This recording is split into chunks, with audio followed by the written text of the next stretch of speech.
멀쩡하던 정당도 선거를 지는 순간 망가진다고는 합니다만 오늘 국민의힘 모습 절체절명의 위기를 겪는 당이 맞나 하는 생각이 들 정도로 앞이 보이지 않는다는 평가가 적지 않습니다. 이번 선거를 왜 졌는지, 보수 재건은 과연 가능한 건지 뉴스더에서 정치부 이태희 기자와 더 짚어보도록 하겠습니다. 자, 이 기자 수많은 분석들이 있어요. 그런데 대선 패배에 대한 1차적인 책임은 역시 김문수 후보에게 지어질 수밖에 없는 것 아닌가요? 네, 대통령 파면으로 치러진 조기 대선이었던 만큼 사실 국민의힘의 패배가 어느 정도는 예견됐던 것도 사실입니다.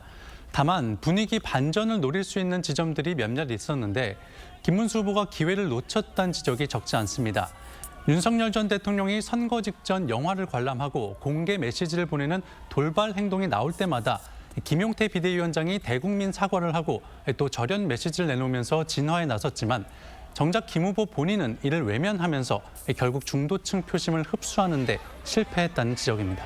네, 김문수 후보에 대해서는 후보 선출 과정에서부터 좀 논란이 불거졌던 것도 사실이잖아요. 네, 경선 과정에선 줄곧 한덕수 전 총리와의 단일화를 앞세워서 당내 지지세를 끌어올렸지만 정작 후보가 되고선 사실상 버티기에 들어가 출발부터 타격이 컸다는 지적이 있습니다.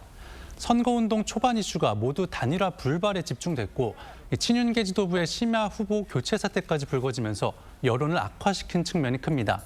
방금 보셨던 것처럼 김문수 후보가 큰 절로 사죄했습니다만 신속한 단일화 약속을 지키지 않은 부분은 언급하지 않았고 오히려 당내 민주주의가 무너졌다며 당의 책임을 떠넘기는 모습을 보이기도 했습니다.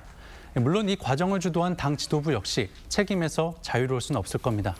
네, 초기에 타이밍을 놓쳤죠. 그런 점들은 인정이 되고 있는데 그럼에도 불구하고 선거 막판 김문수 후보의 인간적인 면들이 좀 각광을 받은 것도 사실이죠. 네, 국민의힘은 김문수 후보의 인물론을 앞세워서 상대방의 도덕성 논란을 적극 공략했는데 후반 지지율 반등과 상승세를 탄 건 분명해 보이지만 앞서 말씀드렸던 절연이나 단일화 불발 사태에 따른 한계를 뛰어넘지 못했다는 평가가 많습니다. 자, 그리고 이준석 후보와의 단일화에 실패했던 것도 좀 영향을 미쳤다고 봐야죠. 네, 이 두 사람의 득표율을 단순히 합산해보면 이재명 대통령의 득표율을 넘어서는 게 사실입니다. 물론 이 후보 지지층이 전부 김 후보를 지지했을 거란 보장은 없지만 그럼에도 단일화를 했다면 어느 정도 시너지 효과까지 예상됐던 만큼 이 후보 역시 이 책임론에서 자유롭진 않다는 시각도 있습니다. 네. 자, 국민의힘 입장에서는 보수 재건이 급선무겠죠. 그런데 지금 잡음이 나오는데 결국은 당권입니까? 네, 친한동훈계 의원들이 가장 적극적입니다. 어제 개표 결과가 다 집계되기 전부터 책임 소재를 묻겠다는 글을 다수의 의원들이 게시했는데요. 계파 갈등을 의도적으로 노출시켜서 당 재건 과정에서 주도권을 잡아보려는 의도 아니겠냐는 시각도 있습니다.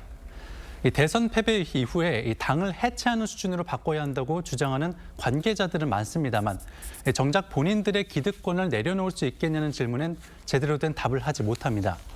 나만 빼고 혁신하겠다는 게 당의 현 주소라는 자조 섞인 지적이 나오는 것도 이 때문입니다. 만약 내년 지방선거까지 패배한다면 국민의힘은 행정 권력, 의회 권력, 지방 권력까지 모두 잃게 된다는 점을 명심해야겠습니다. 네, 국민의힘이 공중분해해야 된다 이런 말이 나올 정도로 지금 실망하는 분들이 많아요. 보수 재건 과연 가능할지 어떤 방법이 있을지 좀 심각하게 고민해야 될 지점이 아닌가 싶습니다. 이 기자 잘 들었습니다.